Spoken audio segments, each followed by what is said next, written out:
What you need to do is point out the problem itself. Don't try to solve it. Just point out problems. Looking at problems rather than solutions. That's a very common trait associated with covert narcissism. There was a group of professors who were arguing that 2 plus 2 can sometimes equal 5. Right. And someone posted a quote from Orwell's 1984. It said, the party would declare that 2 plus 2 equals 5, and you were not allowed to disagree. What do you mean by the woke mind?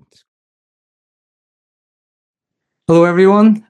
Whether you're watching, whether you're listening, thanks for joining me today. Today, I am joined by Ryan Rogers. Ryan is a mental health counsellor and intern. He's also author of The Woke Mind, which we're going to be discussing today, among other things. But first of all, I'd just like to ask, Ryan, what's brought you to where you are today? What's been your journey? Yeah, so I mean, the book that you were talking about, The Woke Mind, was really born out of my own personal psychology. So I dropped out of college a number of years ago because I had a drug and alcohol problem, and I struggled with addiction and mental illness for a number of years. In 2015, I had a number of friends die from heroin overdoses and suicide, and it took a big impact on me, and I'm kind of wrestling with what's going on in my life. How do I explain this? How do I explain the fact that I'm kind of spiraling out of control? I discovered originally it was Bernie Sanders on YouTube. His speeches, it's the millionaires and the billionaires, it's Citizens United, it's capitalism. So I started constructing a narrative for what's wrong with the world and how that explains what's wrong in between my own ears, right? Mm-hmm. And so I kind of, spiraled out, kind of went down this rabbit hole, read a ton of left-wing authors, kind of developed this kind of quasi-Marxist worldview that explained what's wrong with the world, which kind of was in a subconscious way trying to fix myself. Mm-hmm. So, the more I spiraled out, the more I focused on negativity. So, capitalism is a brutal system. There's inequality, and that made me feel worse. And, what's the point in even going to work today? I shouldn't even get out of bed because climate change is going to kill us all these kind of negative thought loops, which kind of cognitive behavioral therapy would say, okay, are we catastrophizing this? Mm. And kind of my very far left-wing politics would say, no, you need to kind of push it to the max. If this is a level 5, we need to make it a level 10 in your head just to get everybody's attention so that you're taking this issue seriously, right? And I kind of, pushed that for a number of years. And it was around the 2020 election. I had gone back to school. I decided, my primary focus was going to be helping people one-on-one with their mental health. I tried, for like 5 straight years to get Bernie Sanders elected to the president. It didn't work. All these systemic and structural changes that I've devoted my life to are not helping anything. The one thing it was changing is making my own personal mental health significantly worse, right? Okay. So I decided to kind of devote myself to that one-on-one practice that we do as therapists, right? So I went back to school, and I'm getting my bachelor's in psychology, and it seems like I was working at the Addiction Recovery Center at my university, and it seems like other people are not kind of on the same mission as me. The director of the Addiction Recovery Center at one point said, our primary purpose at the Addiction Recovery Center, is to decenter white men. And I'm not sure what that has to do with addiction or mental health, I was going to ask, what does that mean? Sorry. I actually asked her, I said, what do you mean by decenter white men? And she said, to remove them from the center. So I really... I wonder if like part of that vagueness is, I don't know what I'm talking about. And part of the vagueness is kind of plausible deniability so that you don't have too much, kind of clean hands, essentially. Linguistic ambiguity. Yes. And there was another time that kind of was when I essentially gave up. They basically were putting out like pro-Planned Parenthood stuff on our social media channels and our like group texts and stuff. And this is coming from our chaplain, actually. And I came to the director. I said, I don't think this is appropriate. I don't think this is an issue that we need to take a stand on. Some of our students are conservative or moderate, and I don't think that they're served best by us taking these kind of hardline political stances when that's not really our goal here at the Addiction Recovery Center. And I'll never forget what she said to me. She says, the boat is only so big. I can only save so many people. In other words, like I'm prioritizing students with far left-wing politics. And if you don't have those politics, you're essentially not worth saving to us. And, that just really stuck with me. What did that bring up in you to hear something like that? And bearing in mind, you were coming out of an addiction. So what was... Yes. Yeah, I mean, gosh, a lot of things, and my worldview's changing, not necessarily like in a right wing direction, but more in an apolitical direction, kind of a pragmatism, I would say. Like Mm, my primary focus is, help people who are suffering immediately right in front of me. mm, And the idea that you would say, well, this person voted blue and this person voted red, so we need to devote our time and energy over here, that just sounds absurd to me. mm, And so it sounds crazy, and it's really offensive to me because I'm seeing people who need just as much help over here as over here, yeah. and we're kind of giving our attention to one side and not just ignoring the other, but just actively not caring if we're offending them. Mm, So after that, I went to graduate school for clinical mental health counseling to be a therapist. And I thought, okay, finally, I'm getting out of this environment where my bachelor's was, and I'm going to get into a more serious environment. And that was not the case. At least my bachelor's, it was in psychology. It was very rigorous when we studied, and the rigor was completely removed in graduate school. I had a classmate who said our graduate program is nothing but fluff and wokeness. mm. So on the wokeness side, from the very beginning, the first week of class, you come into class, you say your pronouns. We're doing a privilege walk, if you know what that is. You take a step No idea. forward every time. So you start on one side of the room, you take a step forward every time you have some kind of privilege, like I've never been stereotyped because I have dark skin or something like that. But it's always kind of generally race or gender type stuff. Okay. And then you have a wadded up piece of paper. There's a trash can on the other side of the room. And if you have a lot of privilege, so to speak, then you're closer to the trash can and you just kind of drop the piece of paper in the trash can. And if you don't have a lot of privilege, you're on the way other side of the room and you have to shoot it. And so there's a much less chance that you make it in the basket. And so Mm, the implication is that you have a lot of privilege if you're, for example, a heterosexual white man. Your accomplishments in life are essentially not your own. You actually didn't accomplish really anything. It's all kind of been handed to you, is the right. implication, right?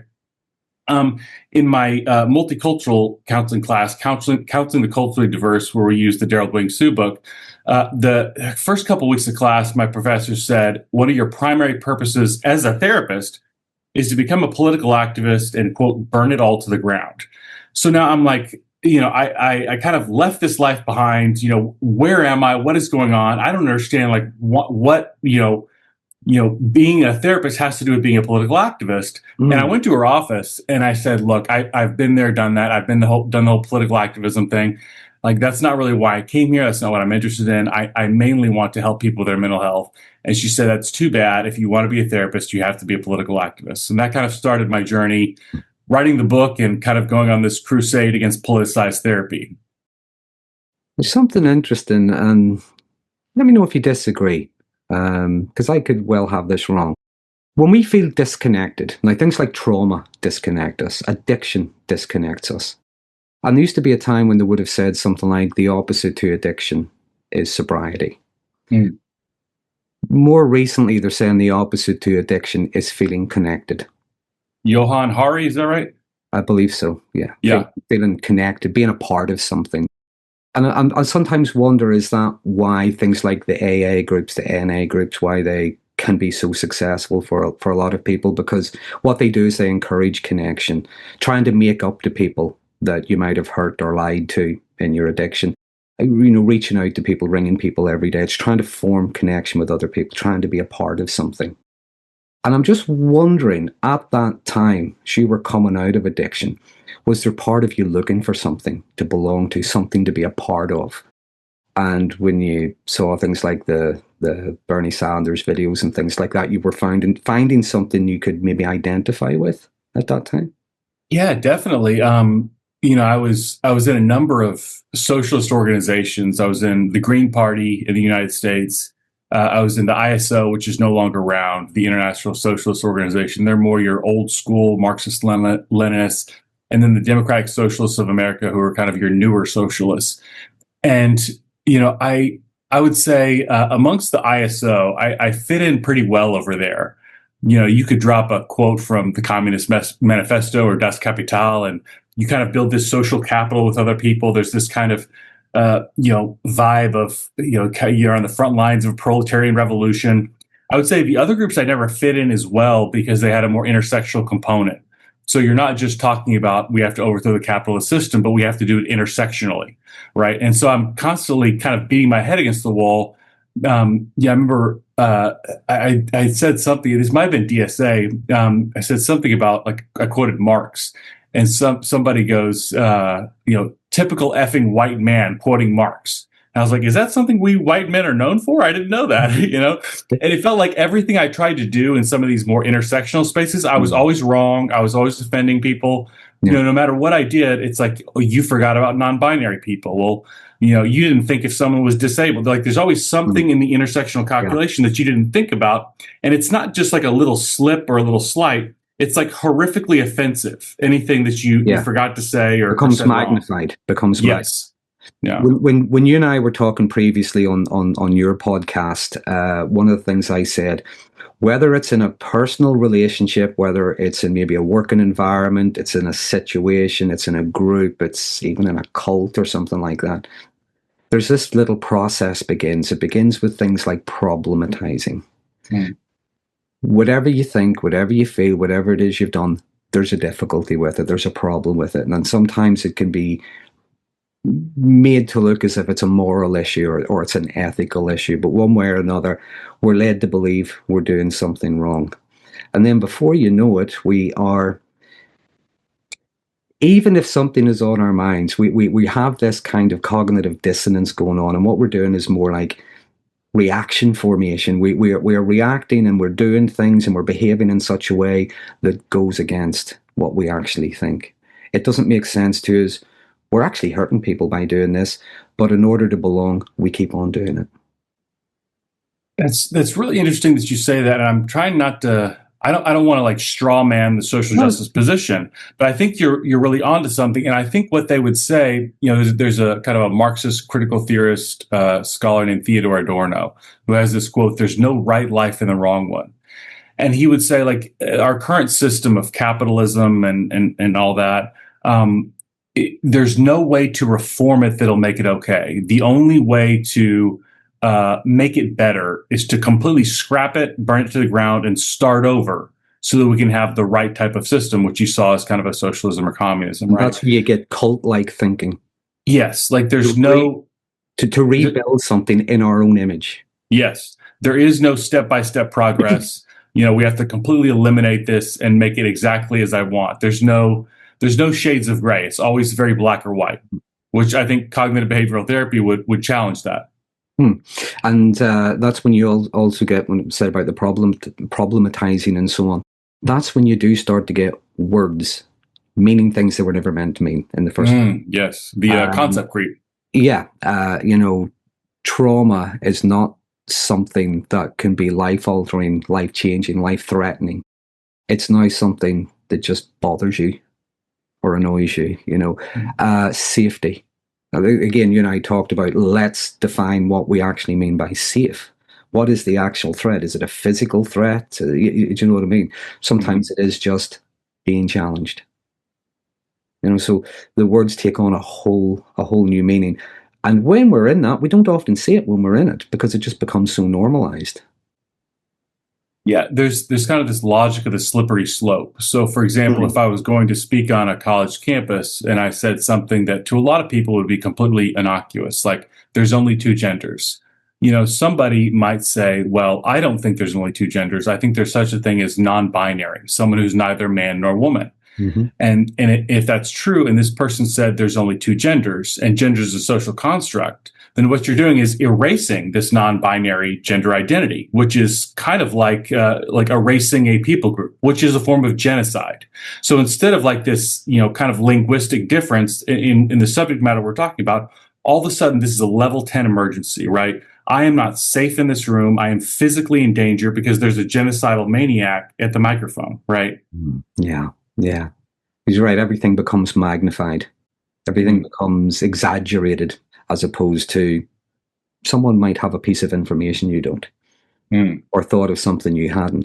I'd like to ask you about your book, The Woke Mind. What do you mean by the woke mind? Describe the woke mind, because I have different ideas about the term woke, but I'd like to hear from you. Yeah. So I think a lot of people, when they hear woke, there's people who are against it and people who are for it generally. And I don't think either group tends to know exactly what it means, right? People who are supportive of it would say woke just means being empathetic, being compassionate, caring about other people. That's all it means.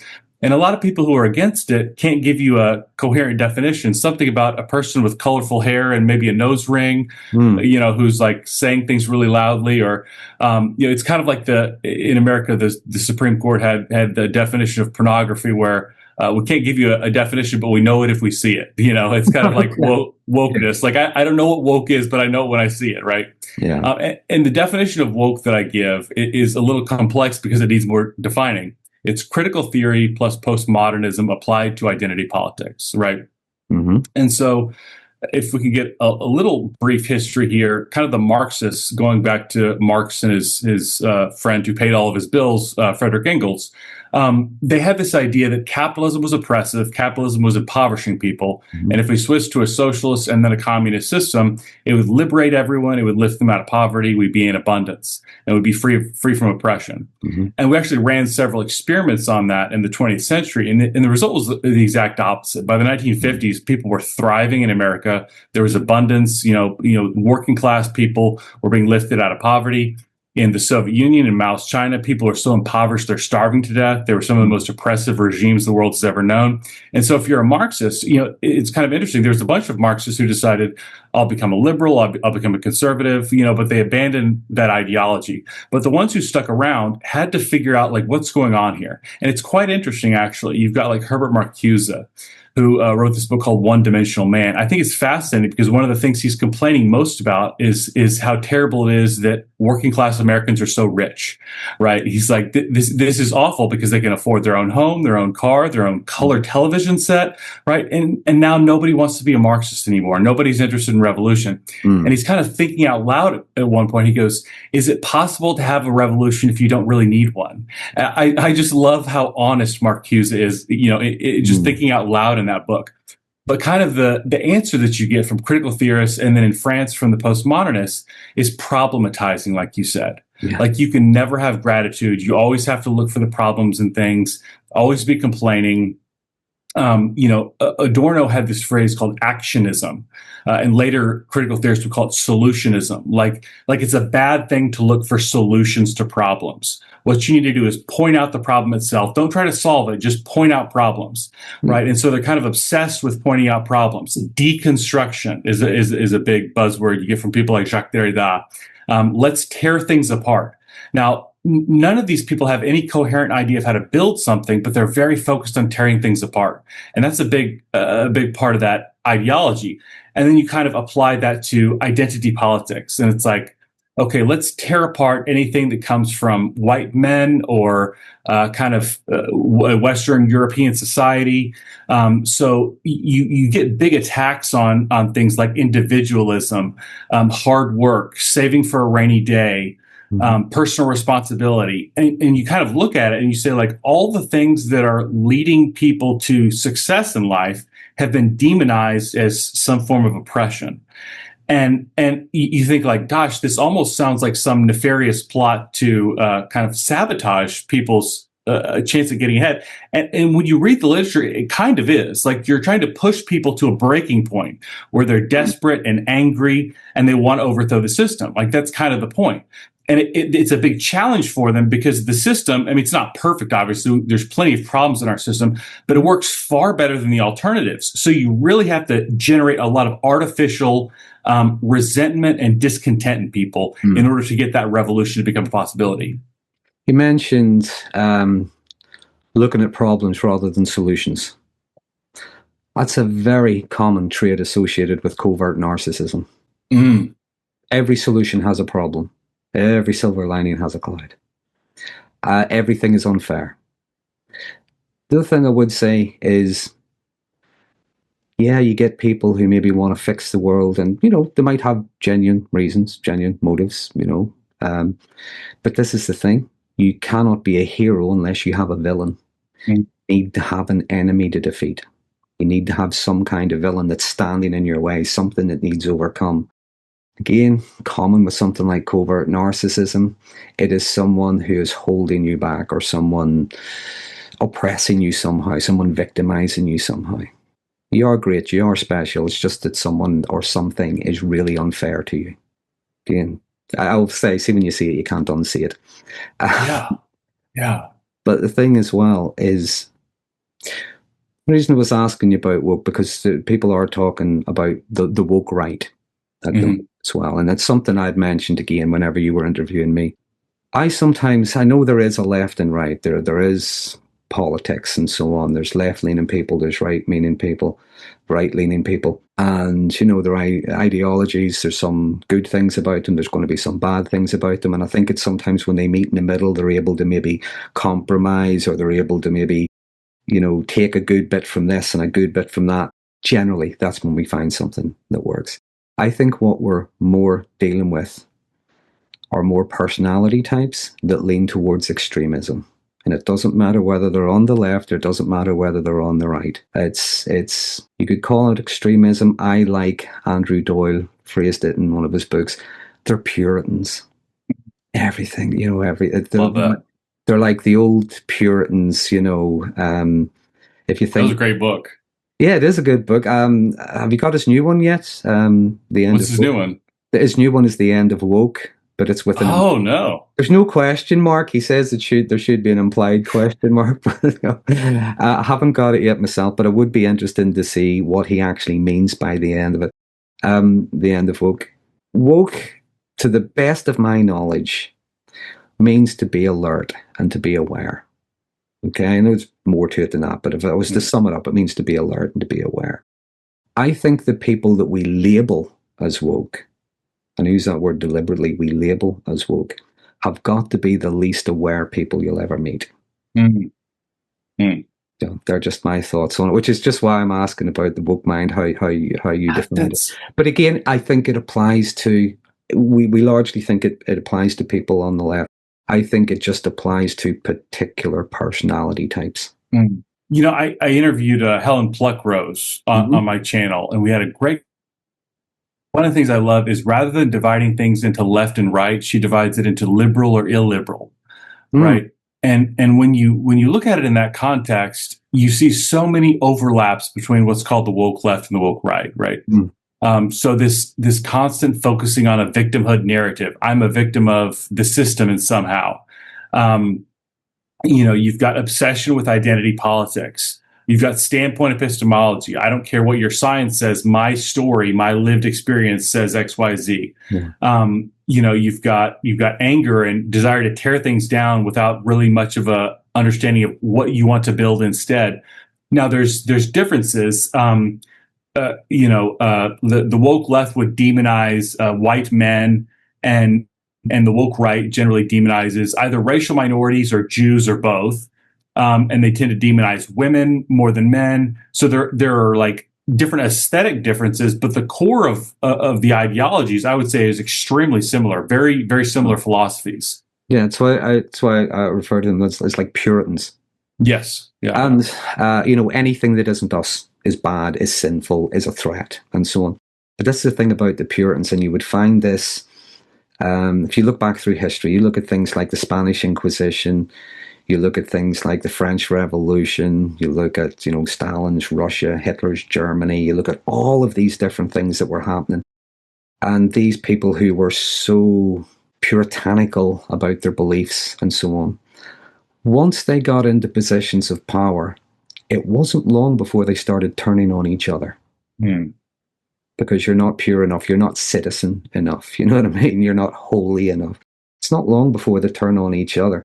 That's why I think it's more personality type than it is an actual political leaning. Yeah, and you know, this kind of slippery slope thing is something worth focusing on, because I feel like if you don't understand where they're coming from, it looks like it's just kind of like pure aggression. But if we can, like, I'm a Christian, if I can use the example of Christianity gone in a bad direction, you know, I would say Jesus is this incredible figure. He's on his hands and knees washing his disciples' feet. He sacrificed his life, you know, for other people. That's such an amazing idea and story, and I'm committed to that. And then you kind of trace that, you know, down the road a piece, and you get in this mindset: anyone who doesn't believe that is clearly against what is good. Therefore, like the Spanish Inquisition, I'm willing to torture people who are against that, right? Yeah. And you realize you're completely the opposite of where you started, right? Yeah. In the same way, like, I'm devoted to a utopian society where it's rooted in compassion and empathy for all people, yada, yada, yada. And then you get down the line a certain point and it's like, well, if you're against me in any way, you must be against all these good things. Therefore, unlimited aggression against you is warranted. It's what I've heard referred to as a moral immunity. The pain I feel gives me moral immunity. And you see this sometimes if you watch a movie. The beginning of the movie, something terrible happens, and the guy goes off on this journey of revenge. And we're rooting for him. Okay, it doesn't matter that he's breaking the law. He could be killing people as he goes along, but we're rooting for him, because he's having his vengeance. Even on that level, we're just watching that piece of fiction, but we're allowing that person to have moral immunity. Okay? And I think people in society, and again, it's another term I've been looking at recently. It's something I'm going to be doing a piece on soon. Main character syndrome. They're the heroes not only of their own lives, but they're the heroes of yours as well. And I think it comes back to the narcissism. Oh, yeah, absolutely. Sometimes it can be covert, but what you have to remember is even with covert narcissism, there is still grandiosity. The difference is it is internalized. It's other people aren't seeing how great they are or how wounded they are or how they have been held back or how they have been treated unfairly. Grandiose narcissists, they arrive with their own theme tune. Do you know what I mean? They arrive with a fanfare. They're wonderful and all the rest of it. Yeah. The coverts are more under the radar. I don't know if you're familiar with this, and I might get this wrong, so forgive me if I get this wrong. I might misremember it, but it might have been 5, maybe 10 years ago. There was an article in a newspaper which I think might have been the Times in the UK. And I didn't bother reading it, so I can't give a proper account of what it really meant. I don't know what it really said. It was just the headline put me off it. And the headline read something along the lines of, if you read bedtime stories to your children, you're giving them an unfair advantage. You're familiar with that? Yes, you remember yes. it? Okay, Yeah. I didn't misremember it. Okay. I didn't just dream it. I didn't make it up. It is real.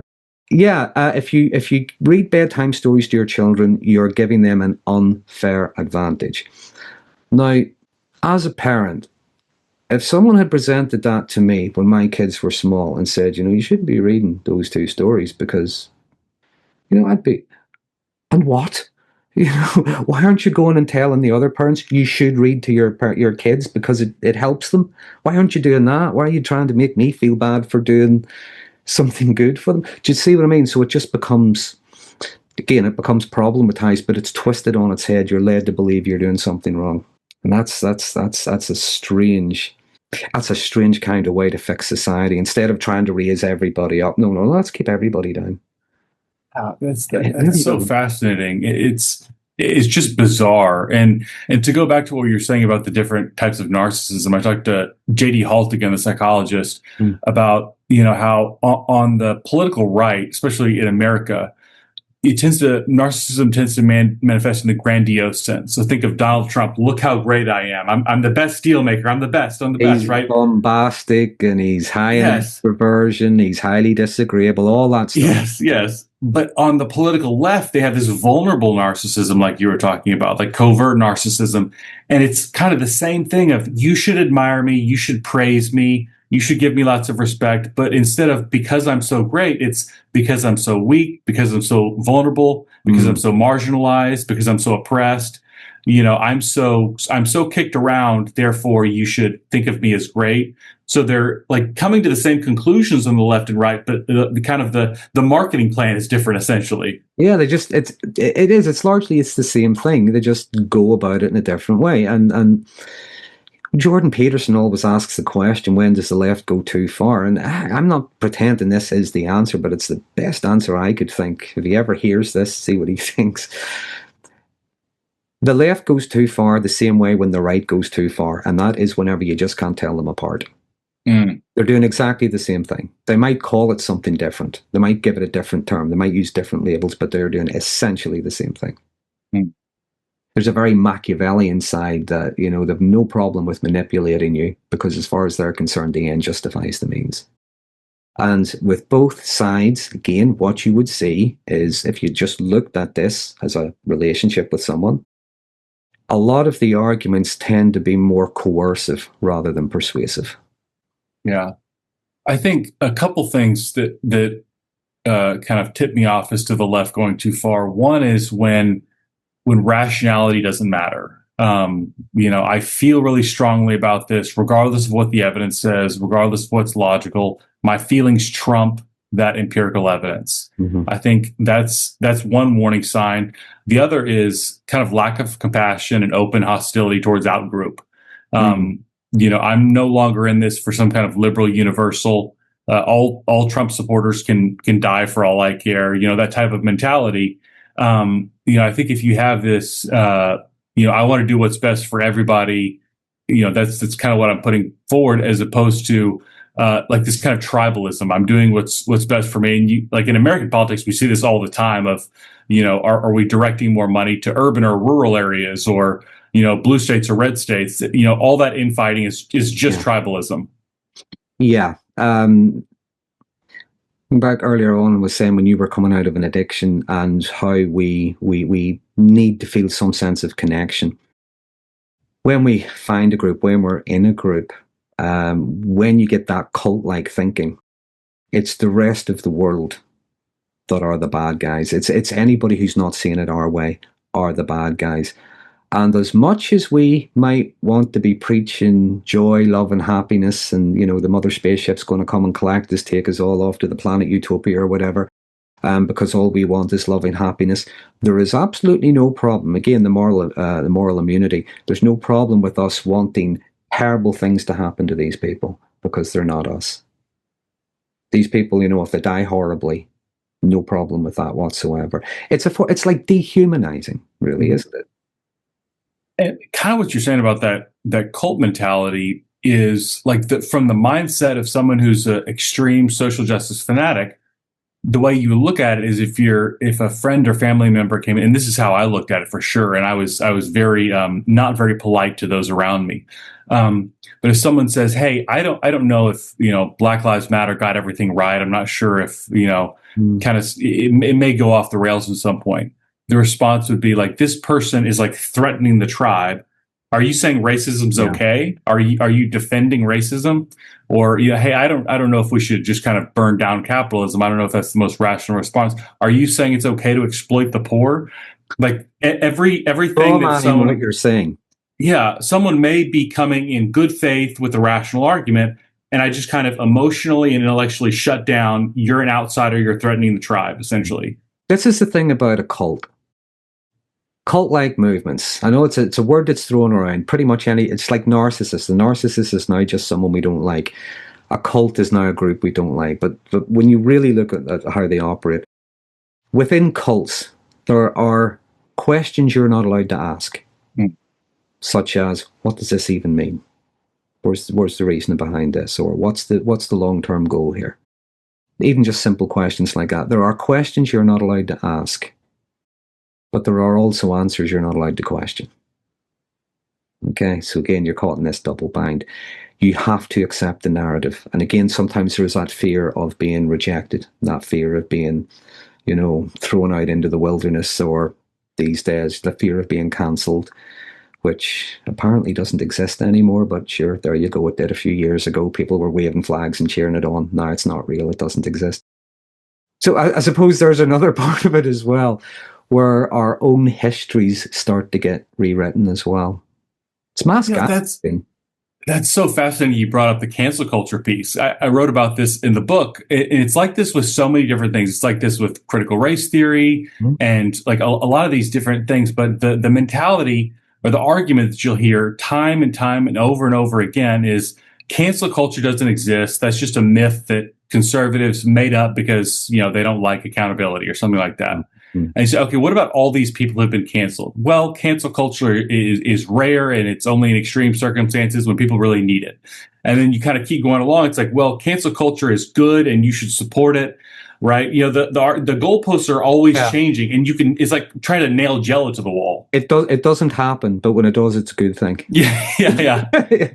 My experience of cancel culture is back when I started my channel. I started during lockdown, and I think this would have been maybe 2021.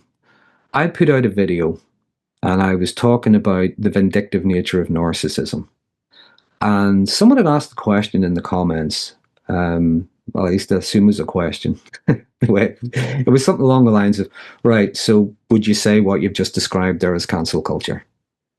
So I thought to myself, that's interesting. I'm going to have a look at this. So what I did was I was going on YouTube. I was going on Twitter, as it was at the time. And I was looking at people who had claimed they'd been cancelled, they'd lost jobs, had been kicked off their courses, there'd been, lots of different things that happened to them. But not only was I looking at that, I was looking at, there were people, influencers, whatever they call themselves, people with platforms, people with big audiences and so on. And some of them would be in front of the camera saying, I'm hereby calling for the cancellation of this person here because they put up a picture of something that I find deeply problematic and offensive, and they're clearly, the other terrible thing. They eat baby kittens and they throw stones at puppies. They're horrible, and I think we should call for their cancellation. Do you know? And they were doing it as if it was this moral kind of thing they were doing, And what I found curious was a couple of weeks, maybe a couple of months later, those same people would have been on camera and they'd have been saying something like, I know I've got no right to ask for forgiveness, but I'm going to do it anyway.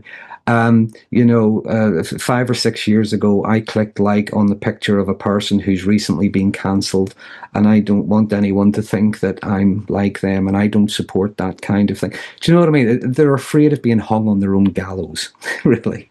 Yeah. Sorry, go ahead. I feel like there may be some people who are like, this guy's exaggerating. You're just trying to defend people who are saying legitimately, racist or homophobic things, blah, blah, blah. I documented a number of cases of just absurdity in cancel culture. There was a guy, I think his name's Connor Daly. He's a NASCAR driver in the United States. He lost major sponsorship deals because it was revealed that before he was even born, his father had used a racial slur. There's instances of a grocery store owner's 14-year-old daughter years before had said something, problematic on Twitter. There was a black Marxist professor named Adolph Reed Jr. He was scheduled to give a talk to the New York City branch of the Democratic Socialists of America. And he said he wanted to talk about economic socialism instead of just on race. And they said that was problematic, and they canceled a talk from a black Marxist professor, Democratic Socialists of America. There's so many instances of just absolute absurdity. It's this, pious, holier than thou, looking to pick at any little thing we can, no matter how absurd. You blow it out of proportion. All of a sudden, this is a grand human rights issue. And to people who are not initiated into this cult, it looks absolutely absurd. Yeah. But what I found was I had done that little piece, that little video about cancel culture based on what I was reading, what I was watching, and I gave my thoughts on it. Skip forward 2 years later, I now have a video about something that doesn't exist. It might, I suppose I might as well have made a video about Bigfoot or something, It's crazy, and it's this part of the gaslighting, if you will. And again, you get this regardless of the political leaning, is to rewrite your history. You don't remember it the way you think you do. It didn't happen the way you think it is. And what I'm telling you now, my opinion right now, is worth more than what you've actually been through. Do you know what I mean? It's I know he gets quoted an awful lot, but it is very Orwellian. I have a funny story about the Orwell thing. There was a group of professors, including some fairly high level, I think Ivy League professors, who were arguing that 2 + 2 can sometimes equal 5 because numbers are just a social construct. And someone posted a quote from Orwell's 1984. It said, "The party would declare that 2 + 2 = 5, and you were not allowed to disagree." And people were just like humiliated because like it's come full circle. Yeah. People are legitimately believing that now. And this is the thing. I mean, I think Orwell was definitely onto something, and there's so much you could unpack in that book, and all of his writings, but in that book in particular. There's a scene, if you remember, where Winston is being rehabilitated. And the guy O'Brien asks him, how many fingers am I holding up? And he says 5. And he electrocutes him. No, there's 4. And he's going, oh, okay, so how many fingers am I holding up? And he says 4. And he electrocutes him again. He says, you're just saying that because you think it's what I want to hear.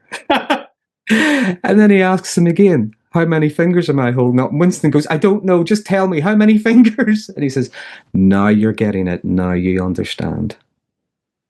And that's something really powerful just in that one little scene. The reality is whatever you tell me it is. It's so interesting because I compare wokeness to a religion in a lot of ways, in the sense that it's not just about getting the right answer. It's about having a complete conversion of the heart. They want your soul. Well, going back to 1984, O'Brien says to him when he's torturing Winston, it's not enough that you obey Big Brother. You have to love him. Wow. It's powerful stuff, isn't it? Yeah. And when you see it being played out in real life, and then there are people will take great offense to that, and they'll say, no, only this kind of person and would quote that, and sure, Orwell was a literal this, and the other.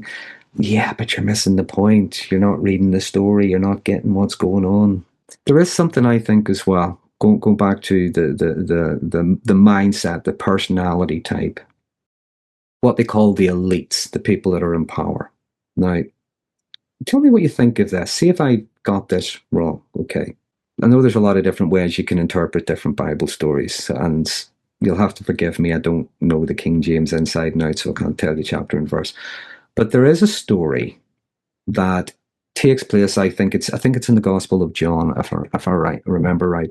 And there's this guy, and he's has some kind of disability. There's something up with him, and he lives by this pool.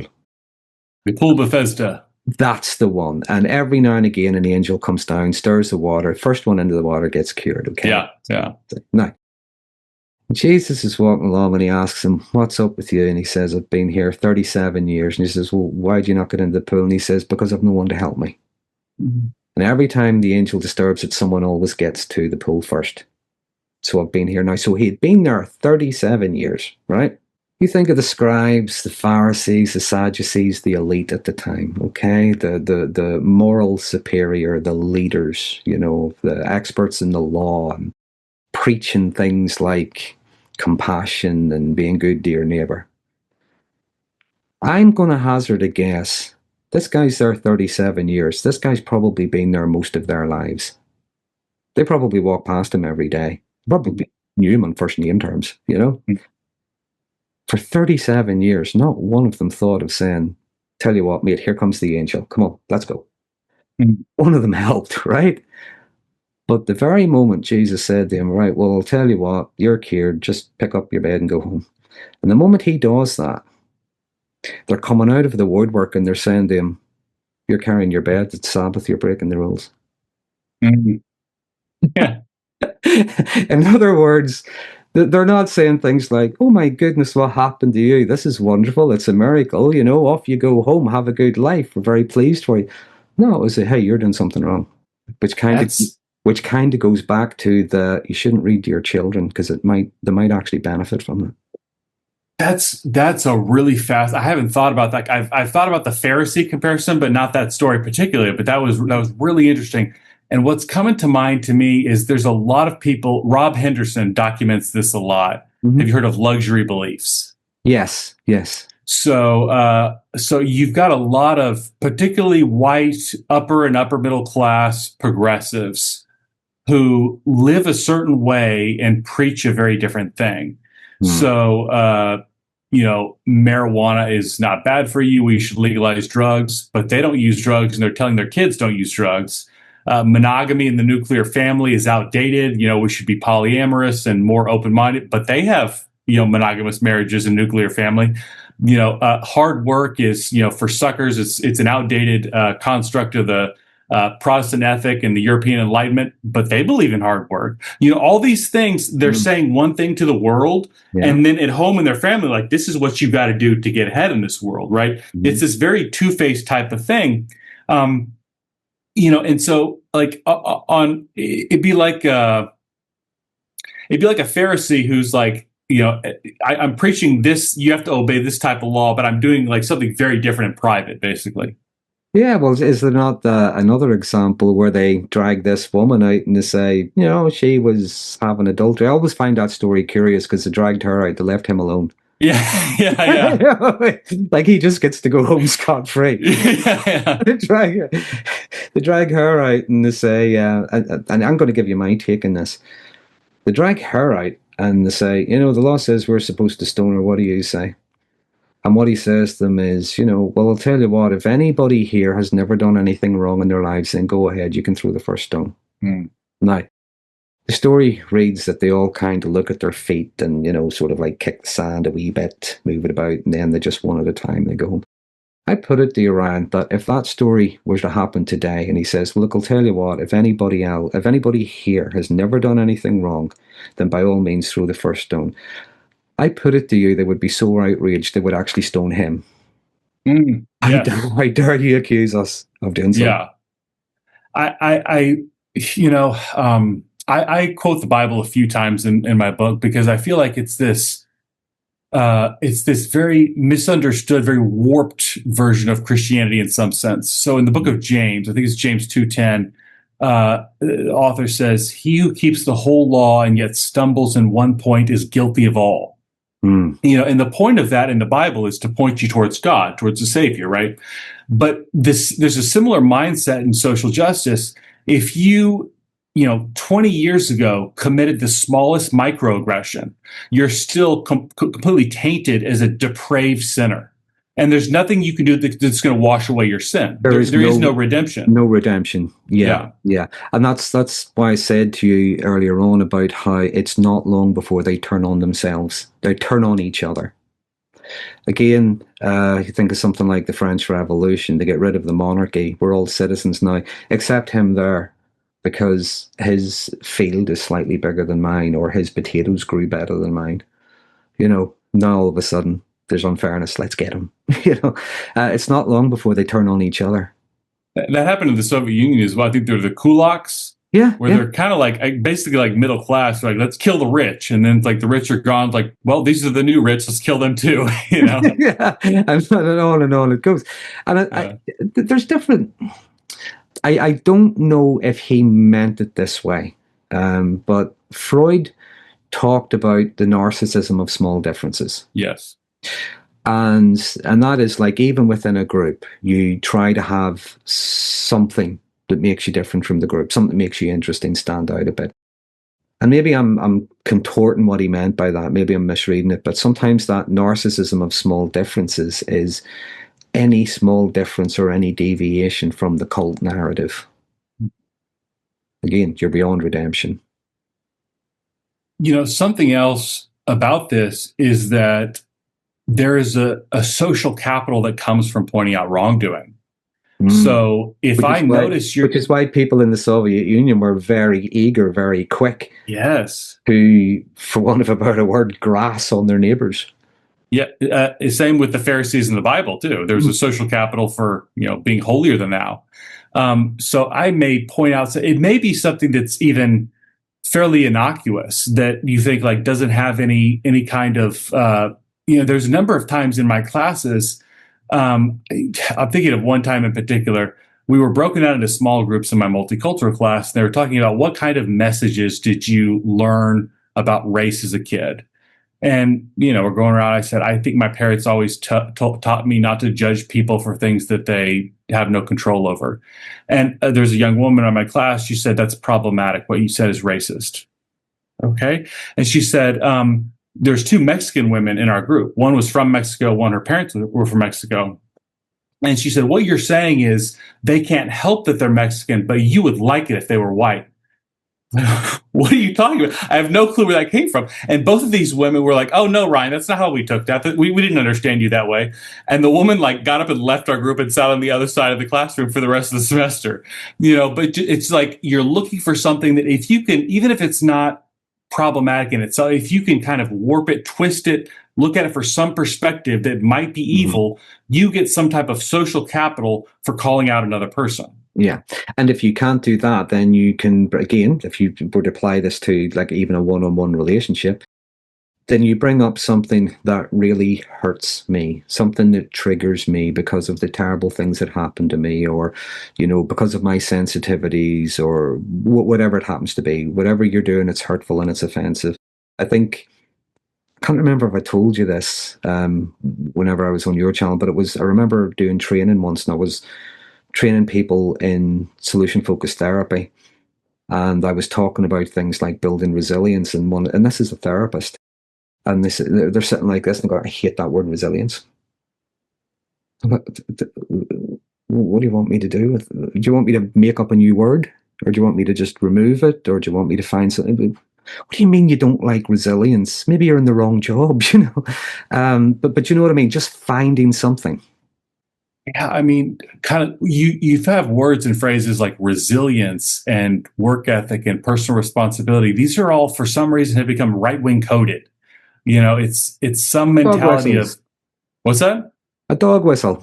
Yes, a dog whistle. Yeah. Yeah. And it's like if you're not just centering yourself around complaining and destroying the system, then in some way you're ignoring injustice and you want marginalized people to suffer. Like that's kind of the rationality, I think. Yeah, it's like you said earlier, things become exaggerated. A whole narrative is created around something. And again, I think social media, I think, certainly has played a part in this, because with so much information, there's so much instant connection and so on. Being able to find words to problematize something, your happiness, you've had a good day, you had a good day at work, you're feeling good about yourself. Well, do you know what? That's just toxic positivity. And it's just somebody brought in donuts. We were all happy with a great tea break, No, that's toxic positivity. You mentioned something, I don't want to hear about that, so I'm just going to shut that down and say, that's just a dog whistle. Or what is it the politician said recently, the UK politician? Oh, we're going to blow that little trumpet, are we?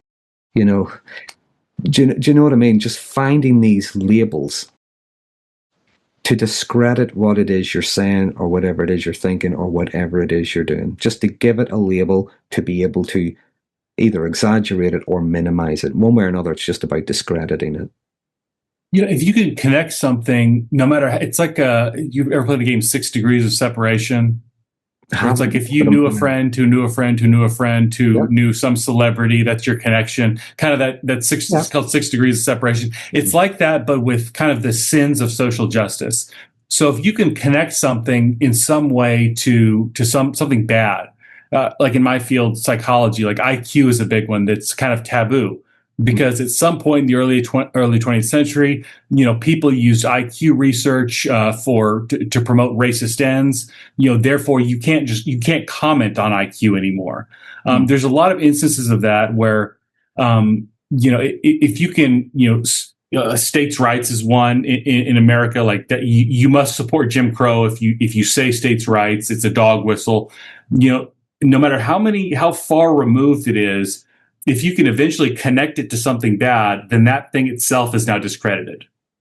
Yeah, and what you find there is that things get pushed into that dichotomy. It's this or it's that. Even when it's the 6 degrees of separation, it becomes something bad. And, you mentioned responsibility a couple of times. And this is the thing about responsibility. Personal responsibility is important. But so is collective responsibility. So is joint responsibility. Do you know what I mean? They're not mutually exclusive. And they can sometimes dovetail together quite nicely. You know what I mean? But we're led to believe that no, personal responsibility is a bad thing, or if you're taking responsibility for your community, or no, that's a bad thing. No, it's not. Both can be good. But we're living in a world where it's now all or nothing. It's black or white. It's left or it's right. It's right or it's wrong. It's yes or it's no. And I think people are losing the ability to think about things like context, nuance, even situational. You ever read Jonathan Haidt and Greg Lukianoff's Coddling of the American Mind? Yeah, yeah. That was a great book. And I love how they described a lot of this social justice fanaticism as reverse cognitive behavioral therapy. You know, climate change is real, but it's manageable and we can handle it, you know, if we implement certain policies. Well, that's not scary enough. I want to crank it up to a level 10. Well, that's catastrophizing. No, you're supposed to catastrophize, right? Well, you know, in politics, it's not really just a red-blue thing. There's a lot of nuance and there's a lot of middle ground. No, it is a black and white thing. You can only view it as one or the other, right? It's kind of like everything that Aaron Beck and Albert Ellis, those guys would have recommended. Let's do the opposite. Yeah, yeah. Again, last time we were talking, I was talking about the irrational beliefs. The number of people you can see, again, you see this more online than anywhere else. They're actually living those irrational beliefs out loud and in your face, as if they are fact. You know, that everything should be easy, or you know, everything should come naturally to me, and you know, everyone should love me, and all the rest of it. You know, it's interesting, a slight change of direction, but within postmodernism, if you kind of look at it at a very surface level, it looks like relativism, moral and epistemological relativism. You have your truth and I have my truth. But like the more you dig into it, you realize there's this hidden set of rules that you can never be 100% fully sure of. I call it the intersectional calculation, where it's like, who's right or wrong on this issue? What's right? Okay, we have to say, you know, this is a black woman and a gay Hispanic man who are arguing, or a disabled Asian man and a lesbian white woman. And you have to kind of do this calculation in your head because there is no objective set of what's right and wrong. It's about my truth and your truth. But our truths, the strength of our truth, your truth and my truth, is based on basically how much of a victim you are, kind of back to that vulnerable narcissism. You know, so you're like, it gives you so much heavier of a cognitive load because you're constantly trying to figure out, there's no set standard. You're kind of reevaluating based on every interaction in the world. You're constantly looking at power dynamics. Yes. Yeah. It's filtering power dynamics as being a good thing and a bad thing, as opposed to recognizing that every relationship, every interaction is going to have some kind of power balance, but you're viewing it as maybe a power imbalance or a power struggle. You know, I see this play out in the therapy profession where it's like you're supposed to not just empathy, but you're supposed to have a preference for like marginalized people. And there's sometimes where like having empathy, having compassion is definitely a good thing. My background is addiction. Like I work with people with addiction, and you know, a lot of times people with addiction are having a rough go of things in life, but also they're causing a lot of that, right? If you're stealing and lying to your family and living a bad life, and you lose your job because you didn't show up, and you're having a turmoil in your relationships, like at some point you have to ask, yes, addiction is a tough struggle for people to go through, but also you have to ask that person to take some responsibility for their life. And that seems like a hard jump for a lot of people in kind of social justice therapy to make. Yeah. What you can't do is, have you ever hear of George Best? Sounds familiar. George Best he came from my part of the world. He was probably the first superstar footballer, soccer player. He, at the height of his career, he was dating Miss Worlds, one after another, almost. You know what I mean? He was a superstar, really good looking fella, very, very highly skilled guy. He was partying every night. He was an alcoholic. He became an alcoholic, okay? And I know I'm paraphrasing when he says this, but he said two different things in his life. First of all, I'll say this. He said he was interviewed once, and he's sitting in this nightclub with champagne and all the rest of it, and all these beautiful women around him, and the journalist asked him, "Where did it all go wrong for you, George?" And he couldn't get it. Well, what are you talking about? You know, look at the life I'm having. But he said it was only afterwards he realised what the journalist meant. In other words, he was drinking away his success and all the rest of it. He was killing himself with alcohol.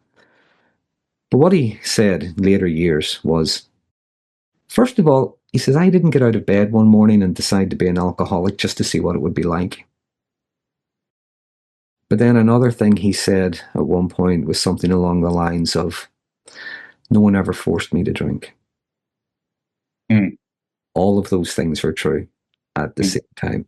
And when you have someone who's thinking very much all or nothing, right or wrong, it's like those things can't be true. He's either done this to himself and all the rest of it, and he deserved what came to him, and he was rich and wealthy, therefore, etc. Or he was a victim of something, and that's why he ended up like this. Rather than all of that's true. It's not something he set out to do, but no one ever made him do it. He had to take some kind of responsibility. And I think what you're talking about is whenever you see someone is hurt, yes, we have to take into account there's different things going on. There could have been difficult upbringings. There could be traumatic events in their lives. There could be a lot of different stuff could be fueling whatever it is going on that they're trying to anesthetize somehow. But what no one can do for them is to stop them drinking. They have to do that themselves with as much as support and encouragement as they can get their hands on, yeah, but it can't be done for them. And constantly telling someone, well, you see, these terrible things happen to you and that's why you're drinking, all you're really doing is enabling them. You're really not helping them. Just wondering, wondering what you're thinking about that. It's a very good point. And man, if you're solely focused on systemic and structural issues, you miss so many of those individual issues. You miss issues of personal responsibility. And I feel like personal responsibility has gotten this bad rap of, they call it bootstrappy. You're asking people to pull themselves up by their bootstraps, and you're not having compassion for their suffering. And we talked about Jesus, the woman who's about to be stoned to death, the adulteress, right? This is something that sticks in my head for like every interaction that I come across. Well, not every, but like a lot, especially during my work. Okay. Mm-hmm. So what Jesus, everybody walks away, right? Mm-hmm. And then Jesus kneels down on her level, on the woman's level, and says, I don't judge you either. And then he says, now go and sin no more. Right. So if I'm working with somebody, I have to get down on their level and say, I don't judge. I understand where you're coming from. Mm-hmm. And also, like, you have to get your life together. You're destroying your family. You're killing your body. Like, you're killing yourself here. Like, I understand. I'm not judging you. I'm with you in this. I'm at your level, but also you've got to make a change. Yeah, and that's where you get things like the non-judgmental approach. That's the unconditional positive regard. Your client does not have to earn your respect. They do not have to earn your approval. They do not have to be a certain thing. They do not have to do a certain thing. We accept them just as they are. As Roger said, it's, whenever we accept ourselves as we are, that's when we're free to begin to change. Whenever we accept someone else just where they are, we're opening up a possibility of change, a safe space for them to think about something different, maybe a different way, an easier, better way, even if it's going to be difficult, even if it's going to bring up a lot of demons it would rather suppress. But a safe space for them to talk about these things. I rarely talk about a safe space in therapy. I like to talk about a comfortable space. I like to create a comfortable place to talk about things that are deeply uncomfortable. Yeah, I like that. Yeah, I feel like that's so important. But it's like I said, what we don't do is we don't expect that person to do or be anything that we approve of, because we have no idea what's led them to where they are. It's not for us to judge them. I heard a therapist say one time, you put in the footwork regardless of what the results are. The results are not up to me. I'm here to do my job. And if this person gets better, if they get sober, if they improve in their mental health, that's awesome. But like, that's not up to me. Yeah. And something about the empathy as well. You mentioned the empathy. I think it's another one of those words that I don't think people fully understand what empathy means anymore. We think that having empathy makes you the good guy. We think empathy is compassion and so on. As we said earlier on, we can care about someone, yeah, absolutely. I want the best for this person here, but you see that person over there, I hope terrible things happen to them because they're just not on my team or whatever. So you do see this kind of malice sometimes. Empathy, I'm going to put this, some of the cruelest, most sadistic, evil, wicked people you'll ever meet have empathy. The reason I say that is because, first of all, they know what hurts. They know how to hurt. They know why it hurts. And sometimes they're getting a kick out of hurting you, okay? We would call that dark empathy, if you know what I mean. It's very common with the dark quality types. So empathy doesn't necessarily make you the good guy. The other thing about empathy is empathy with sympathy and compassion and things like that is a good thing to have. Yeah. But our empathy is also things like our intuition. Being able to pick up on tone of voice, the mood in a room, things like that. Our empathy is also our ability to self-reflect and be introspective. And a lot of people that are going on about empathy, they're just thinking about empathy as being kind, being nice, which has its place, but let's say sometimes all we'd be doing really is just enabling someone, making excuses for them. So again, one of the questions you had asked when I was on your channel about how do we fix therapy, I'd say just go back to what the principles were in the first place. Those Roger set out those core conditions, empathy, unconditional positive regard, congruence. Yeah, that's interesting. I like that. The way I explain it is I feel like, imagine if you had a medical school, and the medical school for a long time is devoted to the most science-based ways to heal people from physical illness. And then somebody kind of comes in one day and is like, you know what? I think recycling is important too. Okay, recycling is a good thing. Maybe we can set up a bin. And then it kind of evolves over time to where a majority of the medical school is focused on recycling, and you're losing focus on helping people overcome illness. I feel like it's like that with the politics and therapy. Even if you think social justice is important and, we should have a socialist society and decenter the patriarchy or whatever, that's not really what therapy is about. Therapy is about helping people with their mental health. And it's been kind of co-opted to the point where this other piece, the recycling, the social justice, has taken over a significant portion of it. And I think you're right. We do need to get back to basics on a lot of these things. Yeah. Yeah, let's go back to teaching Rogers, go back to teaching people like Ellis. Again, those irrational beliefs, those core conditions, those things like that. Even looking at, go back to look at people like Freud and Jung, and we're talking about things like archetypes. We're talking about things like projection, defense mechanisms. I'm not saying there isn't room for new stuff, new theory, new research, and so on. Absolutely, even new ways of doing things, new modalities, of course. I think that things don't change and evolve naturally. They tend to become stagnant, and sometimes when things become stagnant, they just collapse in on themselves. So yeah, there probably is room for new ways of thinking about things, but not just because we think it's a good idea, not just because we think it makes us feel good, to do this or whatever. No, have something behind it, some kind of research or evidence or whatever, As I'm aware of the time, I know we are coming towards the end of our time. I'm just wondering, again, going back to your book, where can people find your book? So you can find it on Amazon. It's The Woke Mind, The Twisted Psychology of the Social Justice Movement. Okay, The Twisted Psychology of the Social Justice Movement. Something I'd said to you before as well, this is the thing about social justice.